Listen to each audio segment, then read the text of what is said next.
बॉलीवुड मशहूर फिल्म अभिनेता अनुपम खेर देर रात अयोध्या पहुंचे।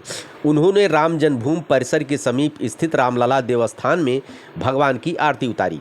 उसके बाद हनुमान जी के 8 मंदिरों और उनके महत्व पर आधारित लगभग 5 मिनट की डॉक्यूमेंट्री फिल्म को लॉन्च किया। इस मौके पर जगत गुरु राघवाचार्य महाराज सहित अयोध्या के तमाम वरिष्ठ संत मौजूद रहे। इस दौरान उन्होंने डॉक्यूमेंट्री फिल्म की लॉन्चिंग के मौके पर कहा कि इस लघु फिल्म को प्रदर्शित करने के पीछे हमारी मंशा है कि मंदिरों का नाम तो लोगों ने सुना है, लेकिन उसके पीछे के महत्व और उसके इतिहास को लोग नहीं जानते हैं। लोग लंबी फिल्मों को देखना पसंद नहीं करते, जल्दी ही बोर हो जाते हैं।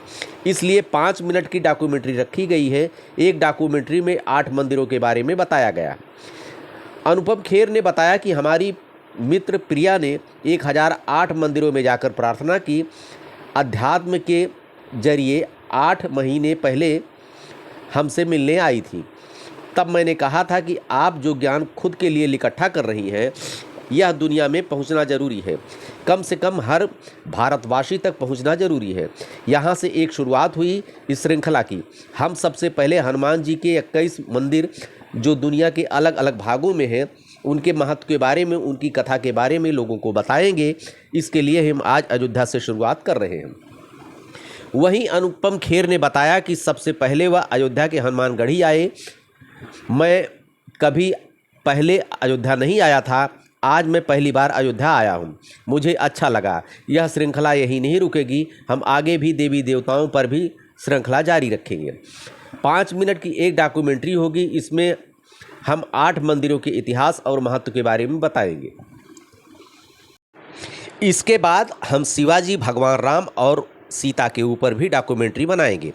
इस दौरान उन्होंने कहा कि कश्मीर फाइल एक फिल्म नहीं बल्कि कश्मीरी हिंदुओं का दर्द है। पत्रकारों द्वारा पूछे जाने पर उनके सवाल पर कहा कि कश्मीर फाइल ने अपना काम कर दिया है। मेरा इतना लंबा फिल्मी कैरियर रहा कि बहुत बार पत्रकारों का सामना हुआ, लेकिन कभी किसी ने कश्मीर पर मुझसे कोई सवाल नहीं किया। फिल्म के बनने के बाद हर जगह पत्रकार कश्मीर को लेकर सवाल करते हैं। कश्मीरी ब्राह्मणों के बारे में कभी कोई बात नहीं करता, लेकिन हर बार कश्मीरी ब्राह्मणों की बात हम करते हैं। कश्मीर में रहने वाले हिंदुओं पर होने वाली प्रताड़ना पर बात करते हैं। आर्टिकल 370 हटाने पर बात करते हैं। लाल चौक पर कभी तिरंगा नहीं फहराया गया, लेकिन जब हर घर तिरंगा लहराने का अभियान चलाया गया तो कश्मीर के हर घर तिरंगा लहराया गया। यह एक परिवर्तन है। तरह के वातावरण में बड़ा हुआ वो वातावरण में महाभारत रामायण की कहानियाँ सुनने को मिलती थी। हनुमान चालीसा पढ़ना होता था, गायत्री मंत्र से शुरुआत होती थी और फिर धीरे धीरे जैसे जैसे वक्त गुजरता चला गया, अपने प्रोफेशन की तलाश में कहीं और निकल गए, फिर और निकल गए। मैं इनको, प्रिया जी को सोशल मीडिया पे फॉलो करता हूँ और मैं देखता था कि इनकी हर तस्वीर कभी इस मंदिर में, भारत के इस भाग में, कभी इस मंदिर में। तो आज से 8-9 महीने पहले मैंने इनसे कहा कि आप मुझे मिलिए और मैंने कहा ये जो आप ज्ञान इकट्ठा कर रही हैं, वक्त आ गया है कि इसको दुनिया तक पहुंचाना चाहिए। फिर उन्होंने हमसे कहा कि कैसे, तो मैंने कहा हम इसको प्रोड्यूस करेंगे, हमारी कंपनी फिर स्टूडियो, और मैं खुद इसकी जो है जो कमेंट्री है मैं खुद दूंगा। इसमें मैं सूत्रधार का रोल करूंगा और ये 5-5 मिनट के वीडियो हम बनाएंगे। तो 21 हनुमान मंदिर पर हमने इस श्रृंखला से शुरुआत की है हमने, और चूंकि गढ़ी से हमने शुरुआत की है, इसलिए यहाँ पर आज इसका उद्घाटन करना बहुत ज़रूरी था। यहाँ की प्रेस को बताना बहुत ज़रूरी था और अयोध्या में कभी आया नहीं था और ये भी एक लालच था और मैं आया। और अभी यहाँ पर जब ये प्रोग्राम चल रहा था तो मुझे फिर याद आया कि मेरा पहला अभिनय का जो रोल था वो रामलीला में हनुमान जी का, मैं एक वानर था 4-5 साल की उम्र में।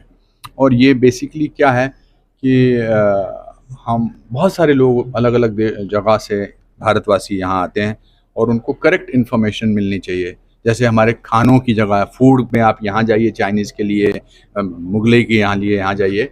उसी तरह से मुझे लगता है कि इट्स इम्पॉर्टेंट कि आप अपने मंदिरों के लिए कहाँ जाइए, आप सनातन के लिए कहाँ जाइए। वो ही एक प्रयास है और वो प्रयास हमको करना पड़ेगा और दुनिया तक पहुँचाना पड़ेगा। वो उसकी लिस्ट बन चुकी है। 4 जो उनमें से हैं वो इधर के यूपी के हैं। एक शिमला में जहाँ मैं पढ़ा बड़ा हुआ, जाखू मंदिर है, साउथ के मंदिर हैं, अलग अलग मंदिरों, 21 मंदिरों की जो जिनका ऐतिहासिक भी रोल है उनकी, वो है। देखिए दो किस्म के लोग होते हैं, एक जो प्रयत्न करते हैं, दूसरा जो सवाल पूछने वाले हैं कि बस 21 ही, बाकी कहाँ हैं। तो 21 चलेंगे, फिर उसके बाद 21 दूसरे मंदिर में होंगे, फिर 21 दूसरे होंगे। तो ये 21 हम हर चीज़ को वायरल करते हैं। आप न्यूज़ से जुड़े हुए लोग हैं, आपको वायरल करना आता भी है और पता भी कैसे होता है। मगर मेरा प्रयास है कि आप हनुमान जी को वायरल करते हैं, उनके मंदिरों को वायरल करते हैं। ये मैं हमारे अनुपम खेर चैनल पे यूट्यूब पर दिखाया जाएगा, और मेरे खुद के 30 मिलियन से ज़्यादा फॉलोअर्स हैं अलग अलग प्लेटफॉर्म पे। एक्स पर 20 हैं, सोशल अपना इंस्टाग्राम पर 6 हैं, हमारे जो हिंदुस्तानी सोशल मीडिया 2 है उस पर 4 हैं, फेसबुक पे बहुत, तो कुल मिलाकर 32-33 मिलियन फॉलोअर्स हैं। बट आजकल एक को बोला, किसी को बोला, आप भी अपने अपने, जब आपको हम छोटा से ये क्लिप देंगे तो आप भी अपने अपने चलाइए अपने टेलीविजन चैनल में। जहां हम 21 हनुमान मंदिरों की बात कर रहे हैं, कश्मीर पे सवाल करना ये बात को साबित करता है कि कश्मीर फाइल ने अपना काम कर दिया। वरना 32 सालों में किसी भी पत्रकार ने मुझसे कश्मीरी ब्राह्मणों के बारे में कभी सवाल नहीं किया। हर 19 जनवरी 1990 को बात करते थे हम, एक दिन के लिए ट्रेंड करते थे। अब जहाँ भी मैं जाता हूँ वहाँ पर लोग कश्मीर फाइल्स की बात करते हैं, कश्मीरियों की प्रताड़ना की बात करते हैं। आर्टिकल 370 हटने से मुझे पता है कि, और आपको भी पता है कि लाल चौक में पिछले 30 साल में कभी तिरंगा लगा ही नहीं। और इस बार जब हर घर तिरंगा की मुहिम चली थी तो कश्मीर के अलग अलग इलाकों में आपको तिरंगा नज़र आया था। ये है बदलाव, ये है परिवर्तन। परिवर्तन बहुत शांत तरीके से आता है, इसका एहसास जो है वो धीरे धीरे होता है। और खीर भवानी में जाता था तो मैं एस्कॉर्ट लेके जाता था। कश्मीर में जो मंदिर है, तुलमुल कहते हैं उसको, अब अलग अलग मंदिर है। अब DAV स्कूल फिर कश्मीर में 28 साल बाद शुरू हो रहा है। दयानंद एंग्लो वैदिक हायर सेकेंडरी स्कूल 28 साल चला ही नहीं। तो ये बदलाव। जी कश्मीरी पंडित बड़े सक्षम किस्म के लोग हैं। उन पर कितना भी अत्याचार हो जाए वो कभी डंडा नहीं उठाएंगे, कभी किसी किस्म का मतलब वायलेंस का इस्तेमाल नहीं करेंगे। वो अपने ध्यान से, अपने मस्तिष्क से बातचीत करेंगे, अलग अलग इलाकों में काम करेंगे। और एक दिन मैं बहुत ही